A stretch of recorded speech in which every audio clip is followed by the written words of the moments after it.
everybody, my name is Junior and I'm joined here by Senior. And we are the Duncans, and this is Storytime with the Duncans. So what we're going to bring to you is a lot of different stories from a lot of different people. Some have to deal with faith, some have to deal with coming from the bottom to the top, or coming from the top, losing everything and winning again. So that's what we everywhere. He was born in Little Rock, Arkansas. Jacksonville, Arkansas. Sorry, he was born in Arkansas. He is not a native Texan, so sucks to be him. But hey, it's okay. Us Texans will forgive him. He was born there, moved around a lot. He's a Marine. He is a father of 3 annoying children, but we all love him, and he is a great guy. So let's kind of see what he's got to say. So, I have a question. Well, first of all, let me interrupt you there before you ask me any questions. Again, this is a Storytime with the Duncans, and as Junior said earlier, we'll have several different topics that we're going to talk about. Again, from winning to losing to climbing up to the top of the mountain, getting knocked down, and climbing back up again. Also, health-wise, cancer, diabetes, all that good stuff. People have stories that I think should be heard. And there's someone out there that might hear this story about cancer, or might hear this story about, falling down from the top of the mountain and then climbing back up again. I call it falling down from the top of the mountain because it's, you've succeeded in life and you got up to the top and then you were knocked down for whatever reason. There's some people out there that might need to hear that, and it might help them and to understand and to grasp life, take life by the horns and keep moving forward, because as many times as we fall, it's okay. It's okay to fall. It's getting back up that matters. And that's what we kind of want to bring to everybody, just that real life story of falling and getting back, anything that you're going up against. So we say that, hey, keep going, keep trying, and don't give up, because you never know what could happen. So I think you had a question for me there, Junior. Yes. So the first question is, So, like I said, he is a Marine. What drove you to join the Marines? It's a really big thing out there. There's not a lot of people who are actually in the service. I've seen many different articles about how people aren't serving anymore. Because I really wasn't much of a studier, and I kind of kick myself in the ass every now and then for that. But I have been going back to school. I'm trying. But I was going to enlist in the Air Force, and I was guaranteed K9. And I was like, cool, I'll go K9, Lackland Air Base for basic, 6-week program. And then right after that, Navy, I used to talk to all the guys who we're all friends. I'd go back and forth and BS with all of them. So one day I kind of walked into the recruiter station there at the United States Marine Corps recruiter station and sat there and BS with them for a while. And I said, look, this is what the Air Force is offering me. What can you offer me? Because they were dead set on getting me in. And use foul language. I mean, we'll get to that in a little bit. So I'm like, wow, and it's if any of you know, well, back in the 90s, it's not like it is right now in the Marine Corps where they had the Crucible. We did not have the Crucible. But we did have a lot of physical challenges in the Marine Corps before I left, but it's all good. My father was in the United States Marine Corps. My oldest brother Henry was in the Army, and my brother Robert was in the Marine Corps. So I saw it as, hey, it's in the words of Hank Williams Jr., it's a family tradition, and so I served. I did my time. Now you made a comment earlier about. Not a lot of people are going into the military, and the numbers have dropped in all the services and all the branches of service. I believe, in my personal opinion, of course, that everybody should serve at least 2 years. At least 2 years to have that sense of pride and that sense of, I guess, Americanism. I guess that's back in the day, back in the Vietnam era. And thank you for those ladies and gentlemen that served in the Vietnam era. But there was a saying that said, "Further protected freedom has an unfamiliar taste. And basically, what that means is for all of us that have always been protected and always had our rights to be free about the military or complain about things that are going on, but when you ask them to grab a rifle and go out there and defend this country, they won't do it. You know, and I think that we should all serve at least 2 years in the military. But yeah, that's kind of how I got there. It was a circling back, I should say, circling back to the true question at hand. Family tradition. Do you ever stop and think what would be different if you had gone to the Air Force? Or you Uh, kind of just keep going forward? well, you know, and I've always said before, you can't regret anything you've done in the past. You got to just keep moving forward. But yeah, sometimes I do think about it. What would have happened if I would have gone to the Air Force? What would have happened if I would have gone to K9? What would have happened? The woulda, coulda, shoulda, so to Hmm. speak. Um, I think that we all have a path that's chosen for us, and I think that God puts us on that path, and He knows what that path is. Who's to say if I would have gone to the Air Force that I wouldn't have you guys? Maybe I would, maybe I wouldn't have. You never know, or maybe I would have later on in life. Time with the Duncans, of course. And I'd love to hear one of the most memorable things about boot camp. I know I've heard a bunch of different stories about how you got through it. Your brother telling you, my uncle telling you, hey, just it's all a mental games. Remember that, this and that, um, and so you told me a couple stories, and there's one story that I remember a little bit of, but I want to see what story you is your favorite memory. Well, there was a couple from MCRD San Diego. I'm a Hollywood Marine, by the way. Hollywood Marine. That's He sure doesn't look like it. all the guys out at in Paris Island call the guys from California Hollywood Marines because it's next to Hollywood, I guess. Although every single military Marine Corps movie that's ever been filmed is Because y'all have sand and they have oh sad they rocks. got sand. No, they got sand, but they got like sand fleas and all kinds of crap over there. It's terrible. Anyways, Aren't you glad you lived on this side of the? on the Mason Dixon line, yes, I am. Very very true. But oh man, memorable times from back in the day, man. Boot camp, memorable times. There was a bunch of the drill field and the old course and everything. You know, we get off the airplane and you kind of find out where everybody's at. Then you go and kind of sit there and you're waiting for all the other recruits to get there. I guess 45 recruits or whatever it is, and you're kind of sitting there in line, just on the deck waiting. And you see girls walking by. 3 months, you know. Yeah, then you get on the bus, and you're driving in the bus, and the bus driver sitting there smoking and joking with you, laughing up a storm, and telling you little stories, and just kind of keeping you at ease, so to speak. And so was the bus driver a Marine or is he just a bus Oh driver? no, he's a Marine. They're all Marines. Everybody's a Marine. And so you get to a Did it you feel get like being on a prison bus? no, it didn't because everybody was smoking and joking and laughing and having a good old time, And then you finally roll up to the gates and you see a big sign that says "Welcome to MCRD San Diego," which is Marine Corps Recruit Depot San Diego. And as soon as you cross that line, yeah, the bus driver went from driving Miss Daisy to bus from hell, and he starts yelling and screaming at you and who's going crazy. And so we finally get in and they do all your thing. You make one phone call home, and then the phone call lasts about 20 seconds. You just call the house and they have a script for you. You say, "Mom or Dad, this is your on. You don't know what the hell is going on. You sleep deprivation and everything because you're signing all kinds of papers, which I don't even remember signing. And at the end of the boot camp, you get all this shit back. You're like, when the hell did I sign that?" But anyways, so funny story. During my time at Camp Pendleton, well, at MCRD, the second month is called second phase, which back in the day, it was called second phase, where you go to Camp Pendleton, where you do all your mountain training and you do all your humping and you do all your riflery. That's where Edison Range is at, so you go and learn how to shoot and all that good stuff. For people who don't know what humping is, other than Walking with a backpack, okay. 65 to 85 pound backpack. Sorry.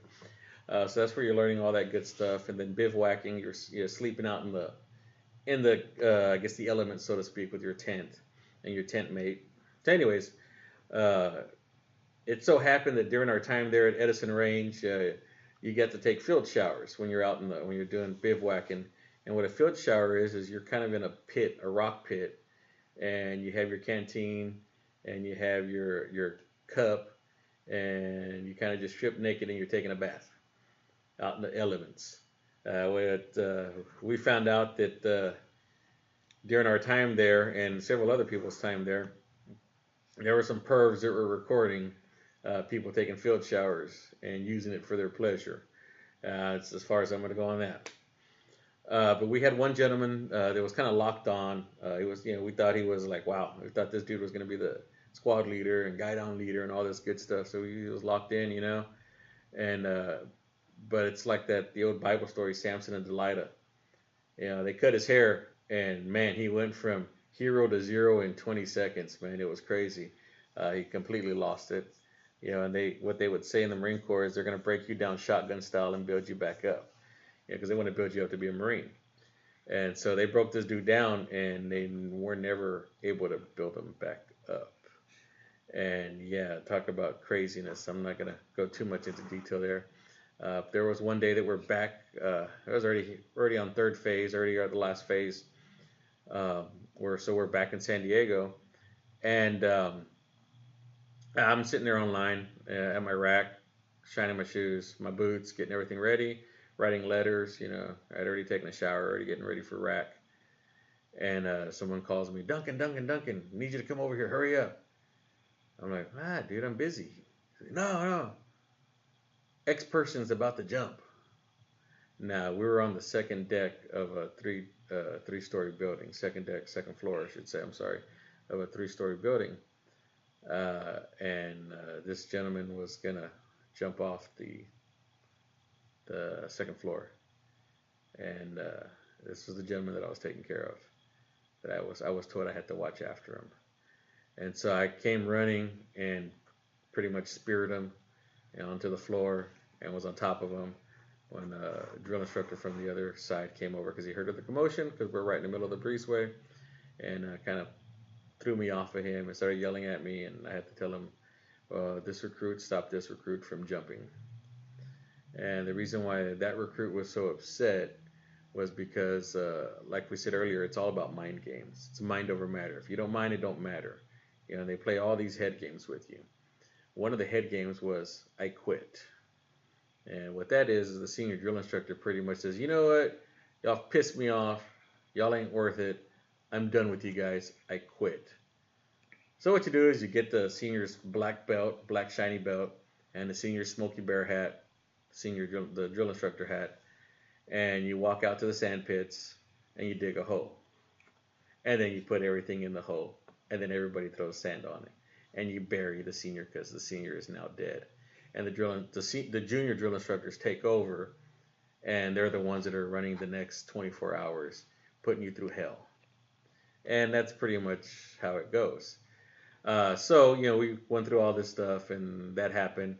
And I tell you what, his I guess his lack of confidence in himself was awesome.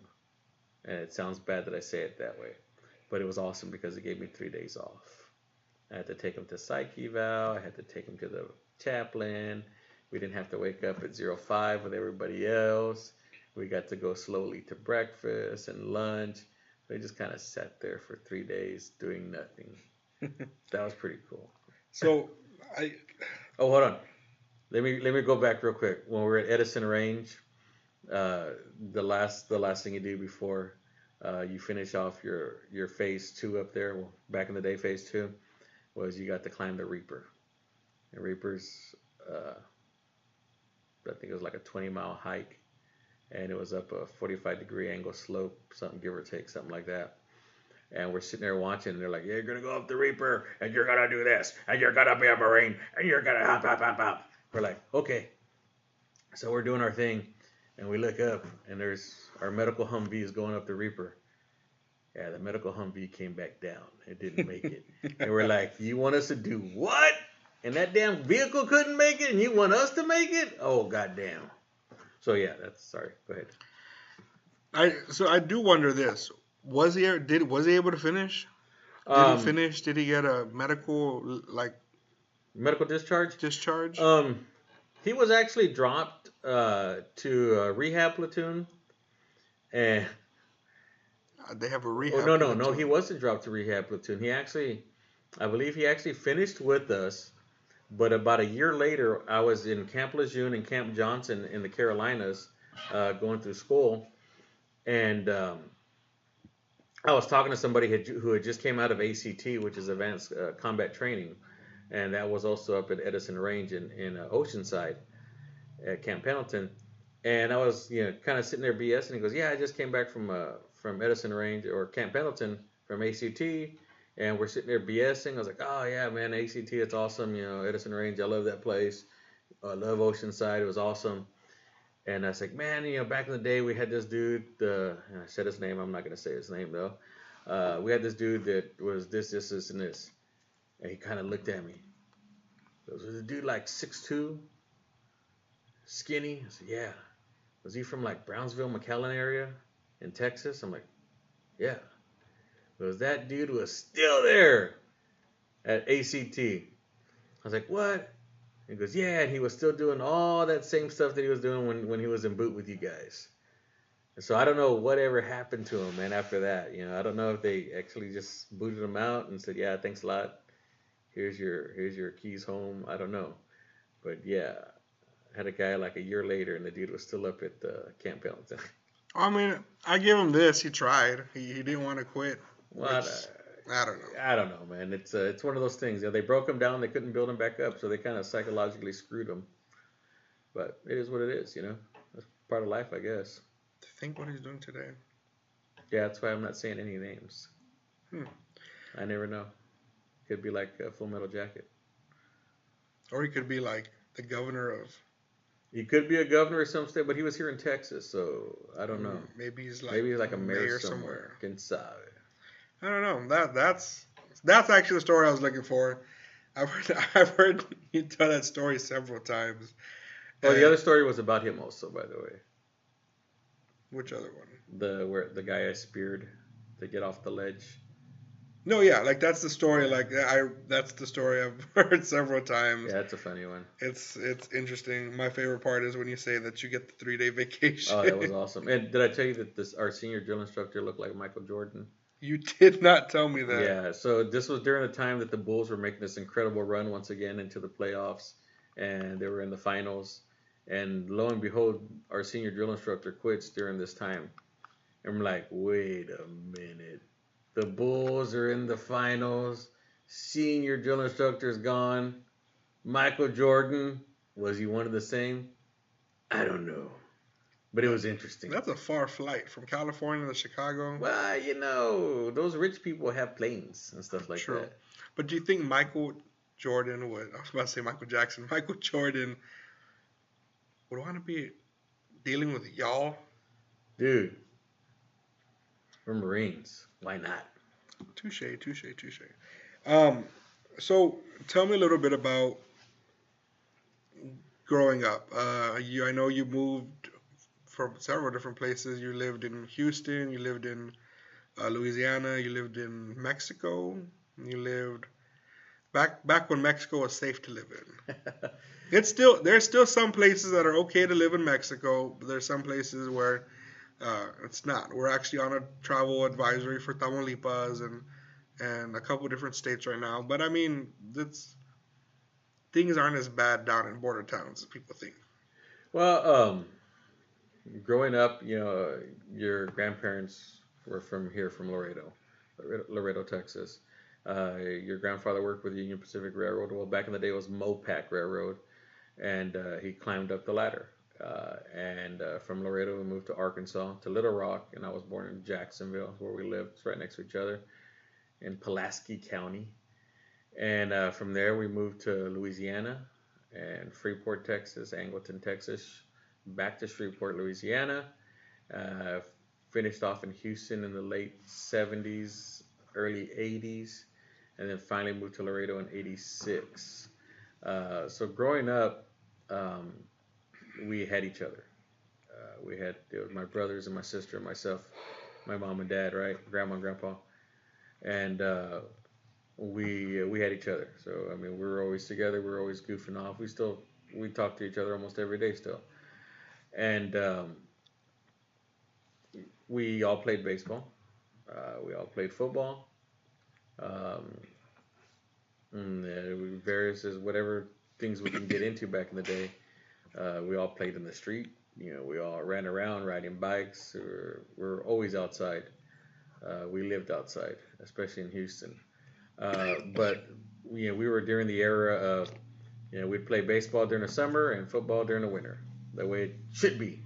Not year-round baseball, year-round football, year-round basketball. None of these travel teams. No, no, no. We played it, and that was it. And so I mean that's pretty much how we were growing up. We moved to Laredo back in '86 and kind of finished off whatever we had to finish off here in Laredo, and that's pretty much the way it is. Did you ever want to leave Laredo and move somewhere else? I know you lived in the Carolinas and you were. Well, sometimes I think, well, what could have happened if we stayed in Houston? I did play a lot of football in Houston, then I moved here and kind of like, yeah, it's too damn hot in Laredo. So let me paint you a picture. Uh-oh. He went from playing football to being in choir. Well, no, I also played football and was in choir in Houston too. So don't think that being in choir was the thing when I moved down here. I had already, oh man, my phone died. I was always playing in Houston, doing a choir and stuff like that. And yeah, no, I got down here and I got into choir and UIL, stuff like that. And got into theater. So theater was Laredo. Theater was Laredo, and I've been doing theater. Oh man, see, we moved here in '86. I probably started theater in '87. I did some productions at. I did some productions while I first moved here in '86 with the school, but it really probably would have been about '87, '88 when I really got into it a lot with the Laredo Little Theater and at school with UIL one act play, and yeah, man, I just kind of ran with it from there. So I mean, I've been doing theater for 30 some odd years now. So I'm still active in the theater with a production company called Laredo Theater Guild International. We do about about 3 shows a year. If I'm not in the show, I'm the magic man behind the scenes. So here's something funny. So he stopped theater or whatever, and one day he told me, "Hey, they're doing Beauty and the Beast." I'm like, okay, well, I want to audition. While I was there, I was nervous as all hell, and I was like, you know what? Audition with me. He's like, no, audition with me. I asked him if I finally. He's like, you know what? Fine. And lo and behold, I got chorus, and he got Crazy Old Maurice. Crazy Old Maurice, and I was so mad because he didn't even want to audition, and he got one of the lead characters, and he did a bang up job. And that led to the next year, so I got to play a nice old man. He played a nice old man one year, and the next year he was Bill Sykes in Oliver. It's called Oliver, right? Yeah, Oliver. And Oliver, and it was a very big change of personality character-wise, and I know you said that there was a kid who said, or mother or grandmother said she hated you. Yeah. In the show because you're so mean. There was a lot of couple snafus almost hitting some of the actresses because they weren't in the right place. Yeah, they didn't move when I was swinging my shillelagh. Which he still has. So if anyone tries to jump him, remember he has a giant wooden stick that hurts very much. Yes, it's awesome. Yeah, so from that point on, I've kept working with that same company. So I've been with that theater company about 11 years, 12 years. We're going 12 or 13. Yeah. So I've been with them for a while. And like I said, if I'm not on stage, I'm backstage pulling the ropes, making magic happen for everybody. Yeah, so it's a lot of fun. It's a lot of fun. That's another one of those things that became a family tradition because he did theater, I did theater, and then my younger brother did theater. He was in Oliver. His first show was Oliver, and he worked with LTGI for a while. Then, no, it was LMTI back in the day. Yeah, Laredo Musical Theater. and then we incorporated with Laredo Theater Guild, and that's Oliver was the last show of LMTI, and then we went ahead and got into LTGI, which is the same company, just two different companies integrated together, and that's when we did our thing there. Yeah, and LMTI has been, or LTGI, this is our 10-year anniversary. So yeah, we were doing 12 years with Total Theater so far, with LTGI and LMTI. So this is our 10-year anniversary of LTGI this year. What are y'all doing this year? This year's summer show is going to be awesome. They're doing a full run of Mary Poppins. And I tell you what, there are some really, really cool things that are going to happen that I'm not at liberty to discuss over the air because we don't want it getting out. But let's just say it's going to be awesome. I'm excited. I'm very excited. Probably won't be helping because I work like there's no tomorrow, but Well, I'm that's very good. excited to see it. That's good that you're working because you got bills. Mm-hmm. Yeah, and you didn't seem very excited when you said that, by the way. Just throwing it out there. Like, I'm excited to work. I'm not excited that I don't get to do theater. Theater became a very integral part of my life when I moved out of town. I lived in Corpus for a year and a half, and then came back to Laredo, and then moved to Kingsville for 2 years and a half. And when I moved to Kingsville, I did theater a lot over there and became a very big part of my life. I celebrated my 10-year anniversary. Acting again. I had stopped acting and just did tech stuff, and then here comes the show Sister Act, and I am one of the people in it, and I thought that was insane because bringing in my 10-year anniversary back in a community theater in Corpus Christi, Texas, where everyone became family to me. Yeah, and that's the thing about theater people. No matter how long you've been away from them, they're still the same, and it's always going to be a family. You're always going to be welcomed in.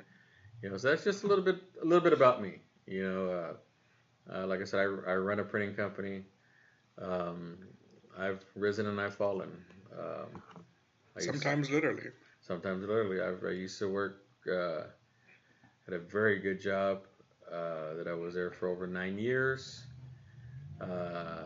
and life happens, and I was asked to leave. And sometimes I hear they regret it, but you know what? Hey, it is what it is, and you can't regret anything that happened in the past.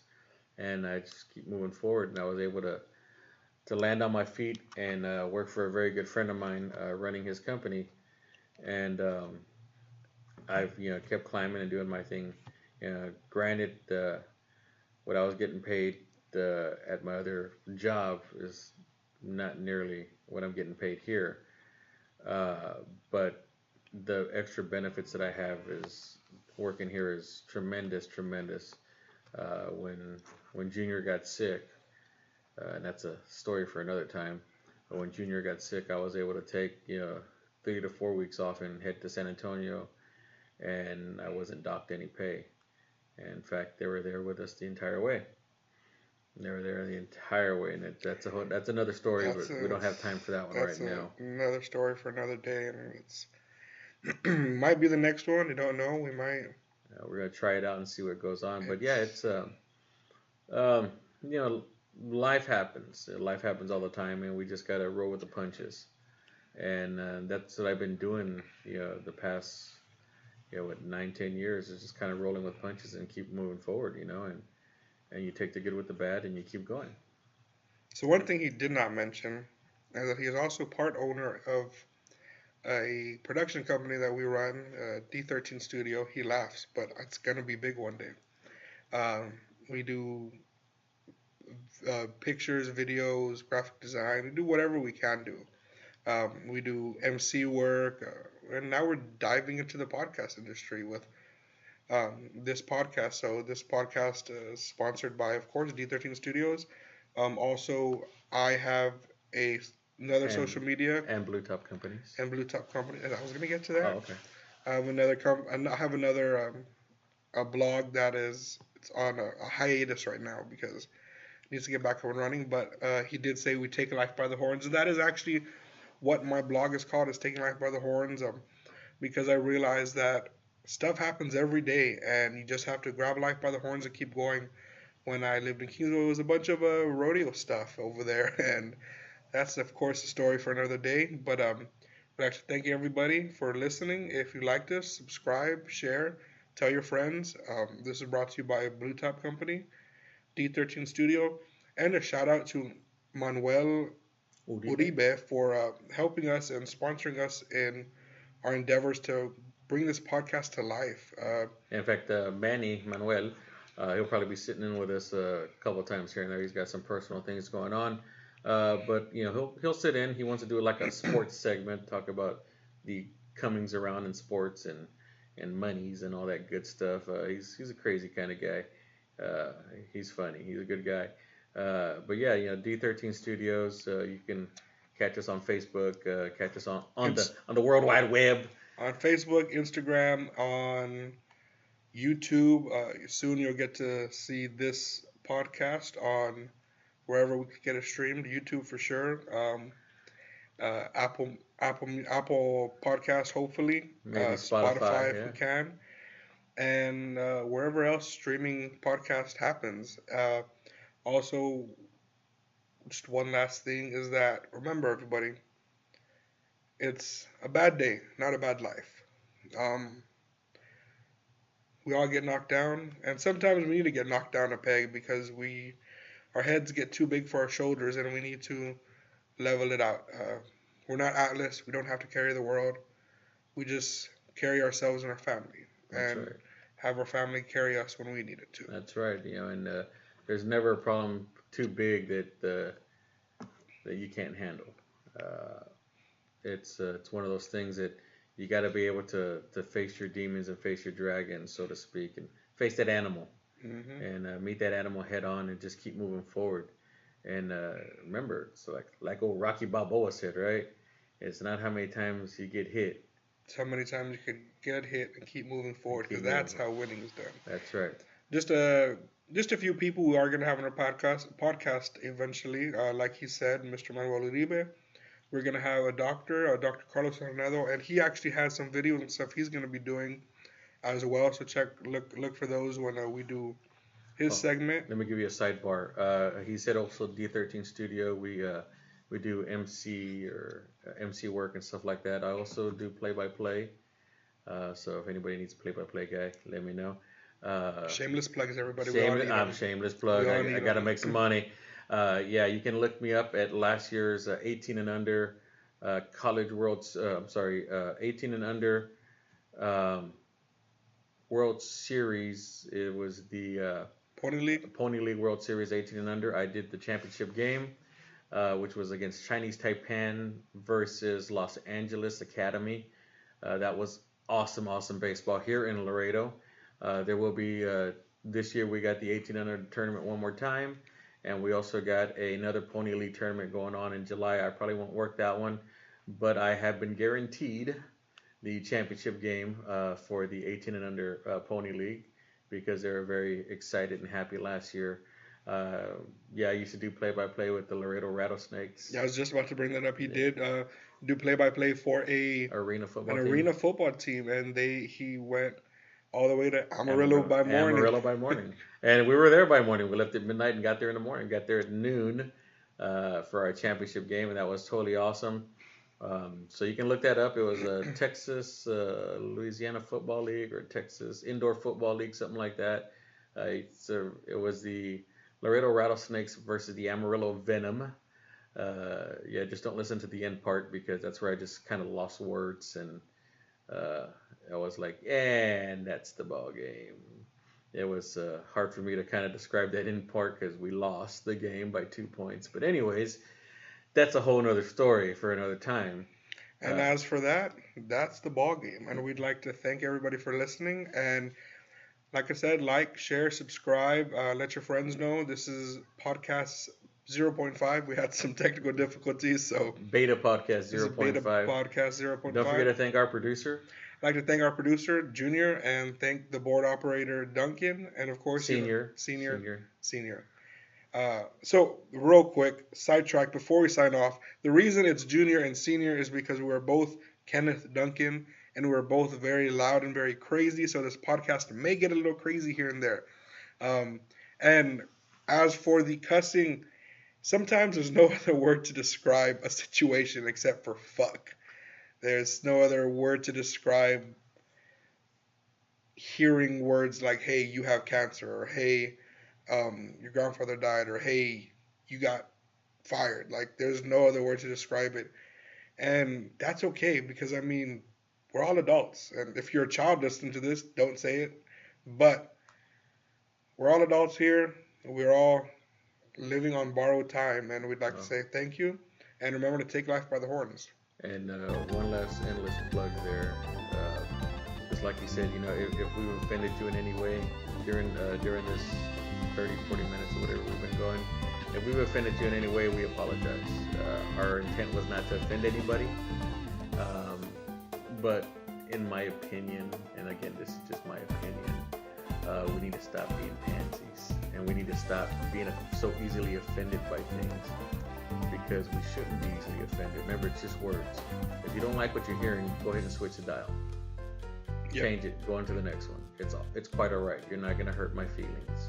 And if you're a Marine and want to tell us how boot camp is now compared to back then, you just let us know. Hit us up on any of the social medias that you'll see when we post this. And D13 Studios. D13 Studios, of course. And you can leave me a message. Or if you have any questions, send us messages, send us questions, comment on this video what you want to hear. We're hoping to have, and I don't want to get my hopes up real quick, but I do want to have chicken hopes. Chicken hopes. We would love to have the artist Julia Vera on here. She has some cool stories. She loves to say she was supposed to be my grandmother. So check that out. She will be in town soon for a gala that we're having here for the 10-year anniversary of Laredo Theater Guild International. So we hope everybody had a great time listening to us. These will get funnier because we have no filter. Yeah, I know I had a good time. Did you have a good time, Junior? I had a great time. I had a great time. So, like Junior said, you know, thank you to everybody. Thank you to our producer, Junior, our sound operator, Senior. And we'd like to thank all our sponsors, Blue Top, Manny, and D13 Studios. That's our main production company, D13 Studios. So we'd like to say thank you guys. And I'm going to borrow this from Downtown Julie Brown because I grew up in the MTV era where they actually played music videos. Hey, I had... No, where they actually played music videos every day, all the time, not stupid reality shows. In the words of You like reality shows. I don't want to hear it. That's for another story. But from as taking this from Downtown Julie Brown, Walla Walla Walla. Goodbye. God bless. Thank you guys. Have a great evening.